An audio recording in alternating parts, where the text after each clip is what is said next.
aller mieux, ce n'est pas toujours évident. Parfois cela demande du courage, parfois même cela semble presque hors de portée. Et pourtant, il y a souvent tout au fond de nous une petite voix, une voix discrète mais persistante, qui nous murmure que quelque chose peut changer. Alors aujourd'hui, j'aimerais simplement vous inviter à faire un pas un grand bouleversement, juste un tout petit pas vers vous-même. Un pas vers plus de douceur, plus de calme, plus de vérité, parce que nous méritons tous d'aller mieux. Vous savez, on avance souvent dans la vie en portant des choses invisibles. Le stress du quotidien, des blessures passées, des pensées qui tournent en boucle. Et avec le temps, on s'habitue, on minimise, on continue d'avancer presque en pilote automatique. Mais à l'intérieur, quelque chose résiste.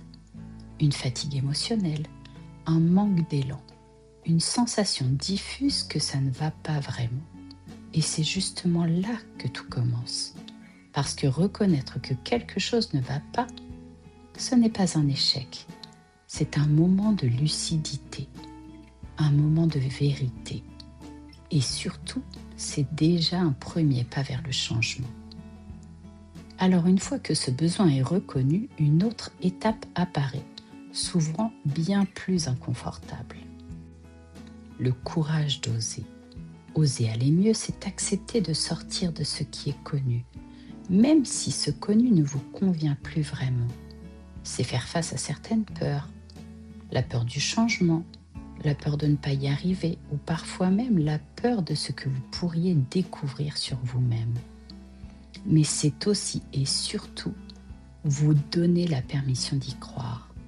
Croire que vous méritez d'aller bien, croire que c'est possible, même doucement.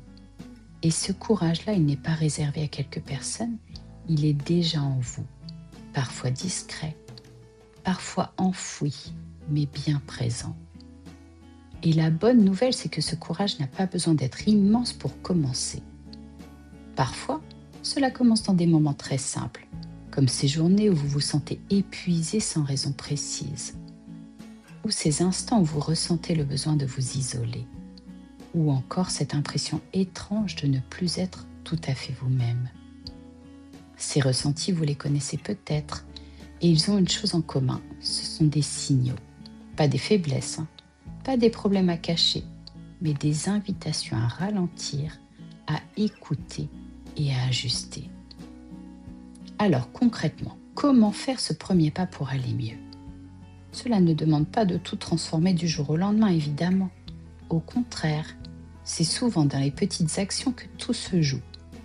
Vous pouvez par exemple vous entourer de personnes bienveillantes qui vous écoutent sans juger.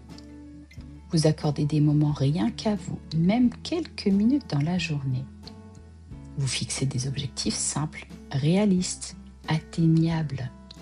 Et surtout, apprendre à reconnaître vos efforts, parce que trop souvent, on attend d'avoir réussi pour être très fier. Alors que chaque petit pas compte déjà. Chaque effort mérite d'être vu. Chaque avancée mérite d'être ressentie. Et pour vous accompagner, je vous propose un exercice très simple. Prenez un carnet ou votre téléphone si vous préférez et notez 3 petites actions que vous pourriez faire cette semaine pour aller mieux. Des actions simples et réalisables, pas parfaites, juste possibles. Ensuite, chaque jour, prenez un instant pour voir ce que vous avez déjà fait. Cochez, observez et ressentez. Et surtout, autorisez-vous à éprouver de la satisfaction, même pour quelque chose de petit, parce que ce sont ces petits mouvements qui créent les grands changements. Finalement, aller mieux, ça n'est pas une destination. Ça n'est pas non plus un point à atteindre, c'est un chemin qui peut être parfois lent, parfois irrégulier, mais profondément vivant. Un chemin où vous apprenez pas à pas à vous écouter, à vous respecter et à vous choisir. Alors aujourd'hui, ne cherchez pas à tout changer. Faites simplement ce premier pas. Un pas sincère, un pas tout doux, un pas rien que pour vous. Parce qu'au fond, c'est déjà énorme. Et vous, alors, quel petit pas allez-vous choisir aujourd'hui ? Je vous invite à y réfléchir et pourquoi pas le partager dans les commentaires. Je prendrai un réel plaisir à les lire. Chaque chemin mérite d'être raconté et partagé. Merci d'avoir écouté cet épisode.